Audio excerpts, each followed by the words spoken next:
고린도후서 5장을 통해서 바울 사도는 살아가는 고린도 교인들에게 영생과 소망에 대한 말씀을 하시죠. 그리고는 최후의 하나님의 심판대 앞에 각각 서리라 라고 하는 1절서부터 10절까지의 말씀을 해주시고 있습니다. 그리고 와서는 이제 오늘 본문에 와서 여러분은 새로운 피조물입니다 라고 새 이름을 붙여주시고 있습니다.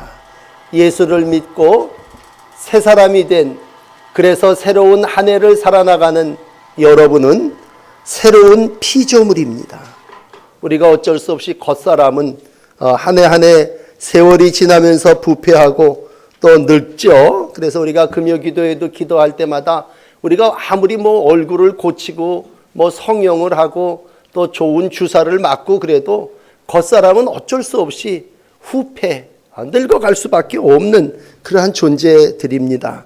그러나 오늘 속사람은 날마다 새롭게 되는 줄을 믿습니다. 믿음이라고 하는 건 내 겉사람을 위해서 사는 것이 아니라 마음과 속사람을 하나님이 영생을 우리에게 주시고 영원한 거할 집을 허락해 주신다고 하는 믿음을 가지고 우리가 날마다 새롭게 하루를, 한 달을, 한 해를 살아나가는 것입니다. 그렇다면 지난 시간에 지난 주일에 여러분들에게 우리가 새로운 삶을 살려면 고린도 교회 안에서도 방언과 예언을 말하는 말이 바뀌어져야 된다, 그런 말씀을 드렸습니다. 그래서 신령한 것들을 사모해야 되는데 그 중에서 우리가 신령한 말을 사모하고 방언하기를 힘쓰고 또 예언을 해서 덕을 세우고 권면하고 위로하는 그러한 삶을 살아나가야 된다, 그렇게 여러분들에게 설교했습니다. 오늘 여러분들이 다시 한번 우리가 사람이 새로워진다는 게 뭐냐, 그 사람이 바뀌었다는 걸 뭘 보고 알 수 있느냐, 그럴 때 그 사람 말하는 거 보면 알 수 있습니다. 온 욕설과 비방과 저주와 이런 말을 하던 사람이 바뀌었어요. 그 사람이 예수를 믿고 주 안에 거하더니 그 사람이 방언을 말하고 예언을 말하고 덕을 세우는 말을 덕담을 하고 권면을 하고 어려움을 당하는 사람들을 찾아가서 위로하고 참된 것 선한 말을 하더라. 그러면 뭐예요? 그 사람 바뀌었네, 이렇게. 저 사람이 말이 바뀌었다는 건 뭐야? 그 사람이 새로운 삶을 살게 됐다고 하는 것이죠. 그러므로 여러분, 새해를 맞이하며 우리가 하는 일은 뭡니까? 덕담입니다. 축복을 빌어주는 마음을 가지고 모든 사람들을 세워주는 그러한 말을 합니다. 여러분, 좋은 날 보기를 원한다면 혀를 금하고 악한 말을 그치고 입술로 괴효를 말하는 것이 아니라 오늘도 예언을 말하시고 하나님께서 주신 은사를 따라 새로운 피조물로 말하면서 살아나가시는 귀한 날들이 되시기를 바랍니다. 특별히 올해를 지나면서 우리가 해야 되는 말이 있다면 그건 복음입니다.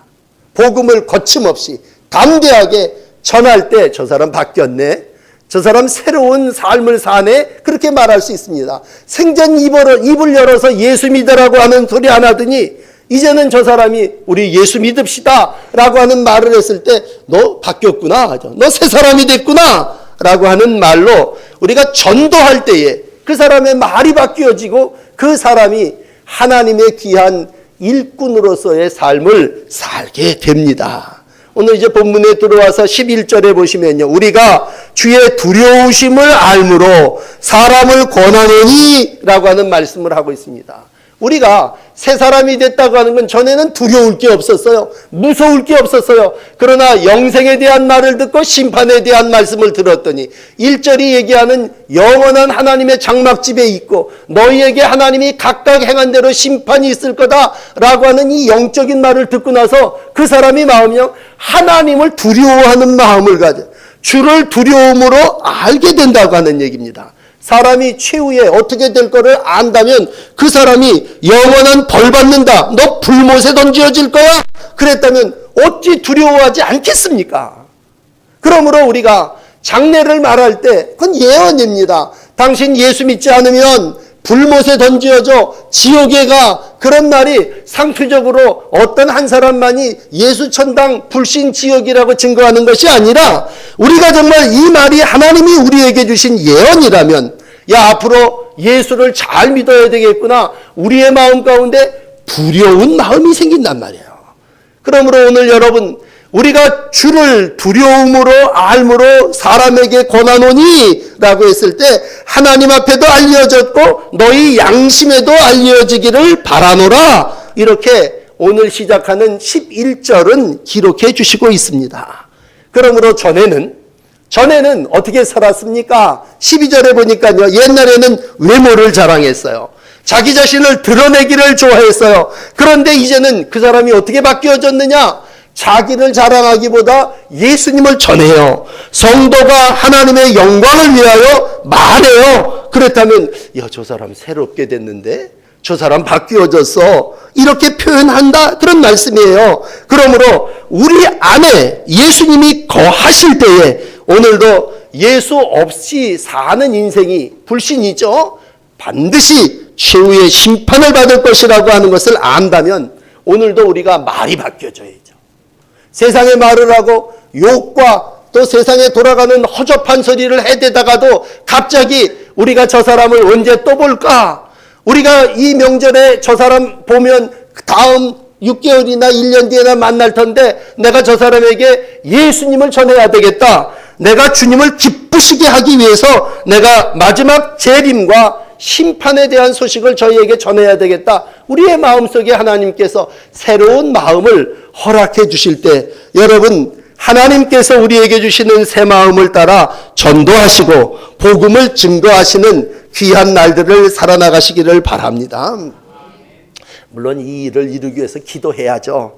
하나님께 간절히 골로새서 4장 3절처럼 하나님 우리에게 전도할 문을 열어주세요. 그리고 하나님 우리가 정말 예수를 그리스도라 가르치고 전하기를 좀 내 마음속에 허락해 주세요. 그리고 우리 마음 가운데 담대함을 달라고 성령께 구해야 되겠죠. 그렇지만 우리가 지난 주일날도 10분이 가서 전도 훈련을 받았습니다만 전도 훈련을 받는 건 거침없이 정말 내가 복음을 전해야 되겠다. 저 사람도 하는데 난 못할 건 뭐 있나? 그리고 내가 열심히 반복되는 일, 훈련이죠. 이걸 세상의 교육이라고 얘기한다면 교육과 훈련을 통해서 우리는 어떻게 됩니까? 거침이 없어지죠. 여러분, 한 번 했던 사람하고 10번 했던 사람하고 100번 했던 사람하고 차이가 있다면요, 한 번 하는 사람은 조심스럽습니다. 그러나 그 길을 늘 갔던 사람은요 거침없이 걸어갑니다. 그리고 모든 일에 익숙하고 능숙하게 한다면 날마다 우리가 표를 세우는 건 뭐예요? 목표를 나 이걸로 정했어. 교회도 이렇게 표를 세우지만 여러분 개인적으로도 기도 제목을 써냅니다. 1번 나 이거 하기를 원하고 2번 나 이렇게 되기를 원한다. 사람마다 다 자기의 목표가 있고 자기의 이루고자 하는 표가 있습니다. 그럴 때마다 저는 여러분들의 계획이 다 이루어지기를 바란다면 그 계획 속에 뭐예요? 올해를 살아나가며 나는 하나님께서 주신 말의 은사를 따라 예언을 말하고 또 하나님의 복음을 전하는 입술이 되게 해달라고 하는 영적인 목표도 여러분들의 계획 속에 포함되어지기를 바랍니다. 그게 새롭게 변화된 사람의 모습이고 새 피조물이고 오늘 새로운 삶, 전에 안 했던 삶을 살아나가는 성도의 모습이겠죠. 오늘 사도 바울을 보면서 고린도 교인들이 뭐라고 뒤에서 얘기를 했냐면요, 저 사람 미쳤다 그랬어요. 바울 사도를 보면서 미쳤다는 거예요. 미쳤다는 얘기는 거기에 아주 몰입되고 몰두했다는 거죠. 사실 바울을 알고 있는 사람들은 바울을 다 미쳤다고 그랬습니다. 물론 예수님도 미쳤고 모든 이들이 똑같은 표현입니다만 사도 바울을 알고 있는 사람은요, 저 사람은 유대인이었고 예수 믿는 사람을 반대했던 사람입니다. 핍박했던 사람입니다. 그러나 다메섹 도상에서 사울아 사울아 주의 음성을 듣고 그가 완전히 바뀌어졌습니다. 그리고 여러 차례죠. 광야에서 연단하고 눈이 밝아지고 그 인생이 자기가 박해했던 예수를 증거하는 사람으로 확 뒤집어졌습니다. 그러니까 사람들이 볼 때 미쳤다. 오직 예수만을 증거하고 오늘 강건하는 하나님의 사랑으로 모든 이들을 말할 때 야, 저 사람은 완전히 이상해졌어 이렇게 얘기합니다. 이건 비단 바울뿐만이 아니라 모든 사람이 새로워졌다는 얘기는 좀 나쁜 표현이 미쳤다는 얘기지만 좋은 표현으로 얘기하면 사랑으로 바뀌어졌다는 얘기죠. 예수님도 열심히 목수의 일을 30년 동안 했습니다. 공생애를 시작하면서 이제 목수의 일을 내려놓고 복음을 전하는 일로 돌아다녔습니다. 가족들이 볼 땐 바뀐 거예요. 가족들이 볼 때는 예수를 미쳤다 하죠. 제가 정신이 이상해졌다. 그리고 예수님을 집으로 데려오려고 그랬고 예수님에 대해서 안타까운 마음을 가졌습니다. 그건 뭐예요? 그이가 옛날 자기가 생업으로 삼았던 목수의 일을 하다가 하나님의 일을 하니까 이젠 자기의 일이 바뀌어졌다니. 그러니까 사람들은요, 자기 입장에서 볼 때 자기하고 다르면 미쳤다고 그래요. 그러나 오늘 바울 사도는 분명히 전에와 다른 삶을 살았습니다. 그리고 좋은 표현을 얘기한다면 하나님의 사랑에 붙잡혔고 하나님이 그를 강권하셨습니다. 초대교회 교인들은 표현을 달리합니다만 너무나 열정적으로 신앙생활을 하니까 세술에 취했다 그랬어요. 세술에 취했다는 얘기는 뭐야? 저 사람은 완전히 자기 정신이 아니라는 얘기죠. 오늘 바울은 그러한 교인들을 향해서 뭐라고 얘기합니까? 만일 미쳤어도 난 하나님을 위한 것이고 정신이 온전하였어도 너희를 위한 것이다. 그렇게 표현하고 있습니다. 우리가 이 미쳤다는 말, 좀 광이라는 말을 마니아라고 하는 말을 쓴다면요, 이건 거기에 아주 몰두된다. 요즘 젊은이들이나 요즘은 또 나이 드신 분들도 아주 그냥 핸드폰에 아주 묻혀서 사는데 인터넷에 몰두하는데 적어도 하루에 8시간 이상 내가 이걸 들여다보고 있으면요, 그 사람 뭐 이것도 검색해보고 저것도 뭐 필요한 거 필요하지 않은 것까지 다 보고 있다면 그 사람은 뭐예요? 인터넷에 중독됐다. 그러냐. 좋은 말로 인터넷 광이지만 인터넷에 미쳤다는 말이죠. 뭘 하루 종일 그걸 들여다보고 있냐 그랬을 때 그 일을 내가 그만큼 사랑한다는 좋은 표현이에요. 표현은. 내가 세상에 어떤 것보다도 여기 많은 시간을 투자하고 어떤 사람은 자기가 월급 받았고 엄청나게 많은 돈을 들여서 뭘 산다면 그 사람을 향해서 뭐라고 해요? 저 사람은 거기에 미쳤다. 그렇게 얘기합니다. 그 일을 내가 사랑한다는 얘기죠. 심하게 표현한다면 그 일을 위해서 내가 목숨을 걸고 나의 시간 거의를 거기에다 소요한다면 그 사람은 거기를 사랑하고 그 마음을 거기다 두었다는 얘기로 오늘 마니아라고 하는 말을 쓴다면 오늘 바울 사도를 향해서 고린도 교인들은 네가 예수에 미쳤다 이죠. 예수 광이 됐다. 예수에 완전히 푹 빠졌구나. 다른 말로 이제 13절 표현하는 표현은 네가 예수님을 완전히 사랑하고 있구나. 그런 얘기입니다. 여러분, 시편은 31편 23절에 이렇게 얘기합니다. 너희 모든 성도들아 여호와를 사랑하라. 여러분, 모든 성도들아 여호와를 사랑하라. 이 말은 오늘 본문을 빌어서 표현을 한다면 여러분들이요 다 예수에게 미치십시오. 그런 얘기입니다. 예수에 빠져라. 그런 얘기요. 예수님을 사랑한다는 얘기는 내 모든 걸 거기에 줘. 내 목숨까지도 내 많은 물질과 시간과 모든 것들을 거기에 투자할 때 그 사람이죠. 저 사람은 완전히 그냥 교회 가서 살아. 그랬을 때 하나님을 성실하게 믿는 사람을 표현하는 거죠. 사람들이 연초가 되면요, 어떤 것에 표를 삼고 그 일을 성실히 이루어 가야 하는데도 그렇지 않고 우리 인간의 마음속에 뭐가 있습니까?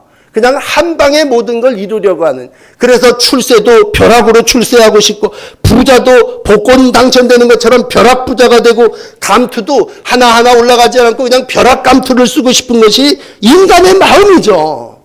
우리의 마음이 그런 마음이 있을진데 오늘 사도 바울에게 너가 예수에 미쳤다라고 할 때 오늘 바울 사도는 분명하게 자기 자신을 표현합니다. 나는 하나님을 엄청 사랑한다는 그런 표현이죠. 초대교회예요. 이 사도행전 26절 보면 베스도 총독이 바울이 설교를 하니까 이렇게 얘기합니다. 야, 네가 미쳤구나.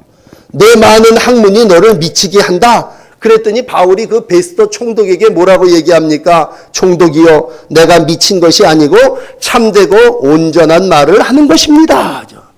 내가 지금 참되고 온전한 말을 한다고 하는 것은 내가 지금 말이 바뀌어졌고 내가 전에는 육신과 세상을 위해서 살았지만 이제는 영적 예언과 하나님의 말씀을 전하는 일을 하고 있습니다. 그런 표현이죠. 오늘 그러므로 다시 한번 이 땅을 살아나가면서 우리에게 새로운이라고 하는 말을 쓸 때 바뀌어졌다, 변화됐다라고 했을 때 믿음으로 변화됐다고 하는 건 하나님의 사랑이 오늘도 여러분을 강권하시는 줄을 믿습니다. 그래서 14절에 그리스도의 사랑이 우리를 강권하시는도다. 특별히 여러분 영적인 일을 하고자 할 때에 하나님의 사랑의 강권함으로 행하시는 여러분들이 되시기를 부탁합니다. 이건 하나님의 사랑이 나를 붙잡아만 되죠. 전도 훈련을 가서 배운 단어로 얘기하면 아버지의 심정을 가지고 말하라는 거죠. 아버지의 심정은 뭐예요? 아버지가 어떻게 해서든지 자식이 잘 되기를 원하고 구원받기를 원하고 하나님의 그 사랑하는 마음을 가지고 얘기하는 거예요. 아버지의 마음이 없다는 얘기는 사랑이 없다는 얘기고 사랑하는 마음이 없이 말할 때 그건 허공을 치는 말에 불과한 것이죠. 내가 정말 사랑하는 마음을 가지고 말한다고 하는 건 내 마음이 하나님의 심정을 가지고 참 하나님이 어떻게 해서든지 한 영혼을 구원하기 위해서 자기의 목숨을 다 내어놓는 것 같은 그런 사랑, 그런 마음을 가지고 말할 때 그 말에 하나님의 예언의 능을 주시고 그 말을 통해서 생명이 구원받는 역사가 나타나게 될 줄을 믿습니다. 그렇다면 하나님의 사랑은 뭡니까? 오늘 15절은 한마디로 바울은 복음을 이렇게 정리하고 있습니다. 그가 사람을 대신하여 죽으신 거다. 여러분 사랑을 얘기할 때 저 사람 미쳤어 그렇게 표현을 한다면 그것을 위해서 죽을 때 그 사람이 미쳤다고 얘기합니다. 오늘도 예수님이 우리를 위해서 죽으셨다. 그 얘기는 뭐예요? 예수님이 그만큼 우리를 사랑하시는 줄을 믿습니다. 그러므로 바울의 복음은 한 절 15절입니다. 예수님의 죽으심은 나의 죄를 대신한 죽음이다. 오늘도 여러분 예수님이 나를 사랑하신다는 건 뭐예요? 예수님이 나를 위해서 죽으셨다는 얘기입니다. 내가 죽기까지 사랑한다는 얘기는 예수님을 그만큼 사랑한다는 표현이요. 오늘도 예수님은 저와 여러분들을 구원해 주시기 위해서 십자가에 죽으신 분이십니다. 우리 가운데 처음 교회를 다니시는 분이 있다면 예수를 믿는다고 하는 게 뭐예요? 그렇게 물어봅니다. 예수를 믿는다고 하는 게 뭐예요? 예수님을 믿는다고 하는 건 예수님이 나를 위해서 죽으심을 믿는 겁니다. 그렇다면 우리 가운데 직분을 가지신 분이라 할지라도 예수를 믿지 않는다고 하는 건 뭡니까? 예수님이 나를 위해서 죽으셨다는 얘기를 믿어지지 않으면 그분이 설령 교회에서 직분을 가졌다 할지라도 죄송하지만 그분은 예수를 믿는 분이 아니에요. 예수를 믿는다고 하는 건 예수님이 나를 위해서 죽으셨다는 것을 믿는 겁니다. 나를 사랑하기 때문에 십자가에 죽은 거고 그로 인해서 나는 옛사람이 죽고 새사람이 됐다고 하는 건 예수님의 이 십자가의 사건 바로 그 하나입니다. 그래서 바울은 로마서 교인들에게 로마서 5장 8절에 이렇게 얘기했죠. 우리가 아직 죄인 되었을 때에 그리스도께서 우리를 위하여 죽으심으로 하나님께서 우리에 대한 자기의 사랑을 확증하셨느니라.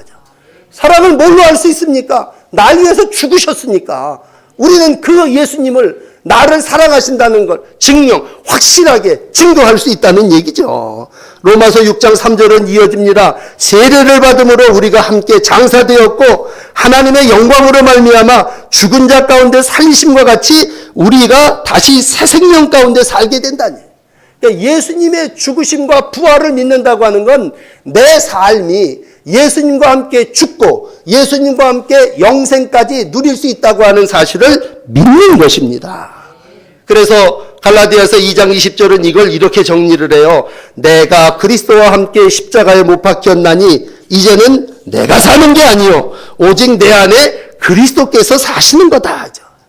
하나님이 나를 사랑해 주셔서 나를 대신하여 십자가에 죽으심으로 내가 그걸 믿음으로 말미암아 이제는 내 안에 예수님이 사는 거란 말이에요. 이 표현을 바울은 이제 마지막 세 번째로 놀랍게 이렇게 한 단어로 정리합니다. 누구든지. 이 누구든지라는 말 굉장히 중요한 말이에요. 누구든지, 대상이 누구든지 간에 그 사람이 이방인이든 그 사람이 유대인이든 그 사람이 부자든 가난한 사람, 그 사람이 애든 여자든 남자든 누구든지라고 하는 말을 기억할 때 어떤 사람이든지 오늘 이 자리에 우린 모든 누구든지 그리스도 안에 있으면 새로운 피조물이랍니다. 피조물.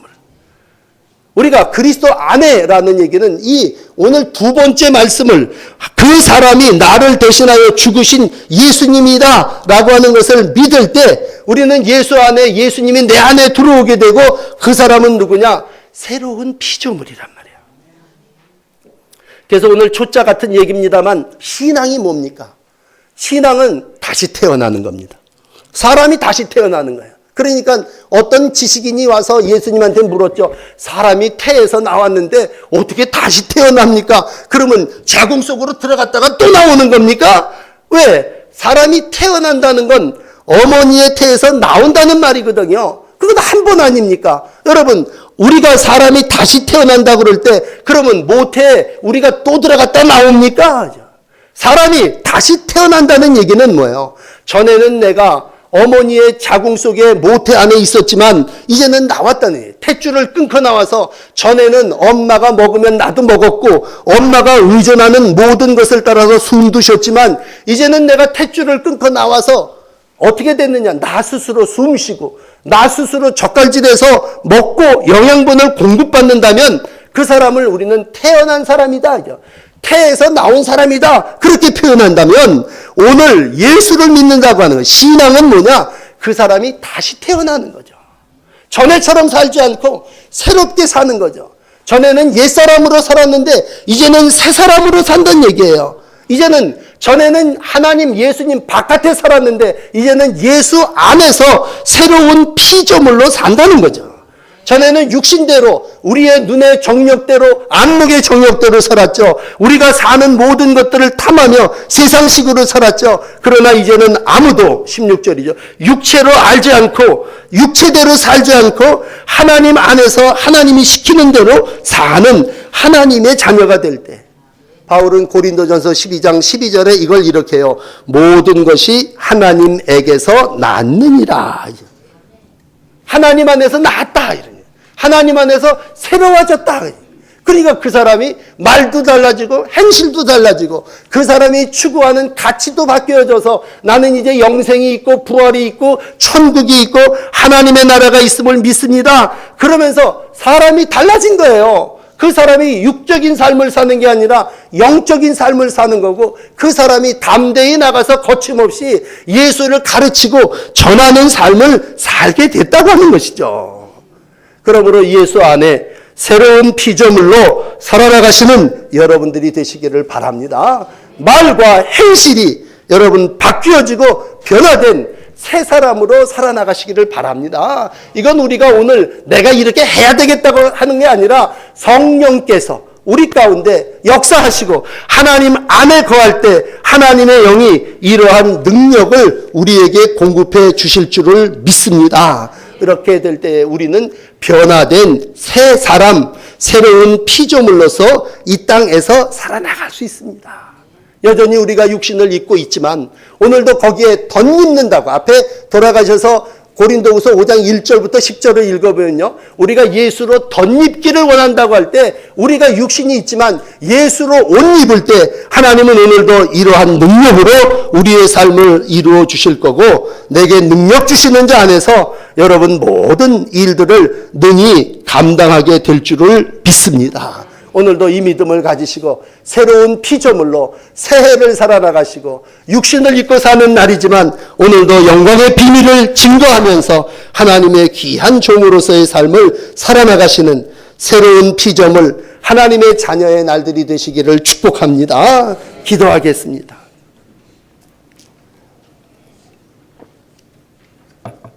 하나님, 주인이 바뀐 삶을 살게 해 주시옵소서. 내가 주인 되지 않게 하시고 내가 주 안에 거하고 주님이 내 안에 거해서 내 삶이 새로운 삶을 살아나가게 하여 주옵소서.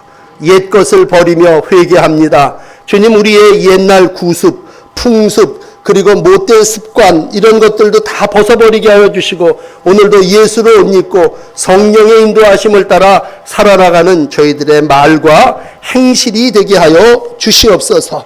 우리의 날들이 감사와 축복의 날들이 되기를 원합니다. 하나님, 이전에 나는 죽고 새로운 피조물이 돼서 우리가 예수님에게 미치고 예수님을 사랑하며 예수님의 사랑이 강권하시는 대로 하나님의 백성으로서의 날들을 살아나가는 귀한 종들이 되게 하여 주시옵소서.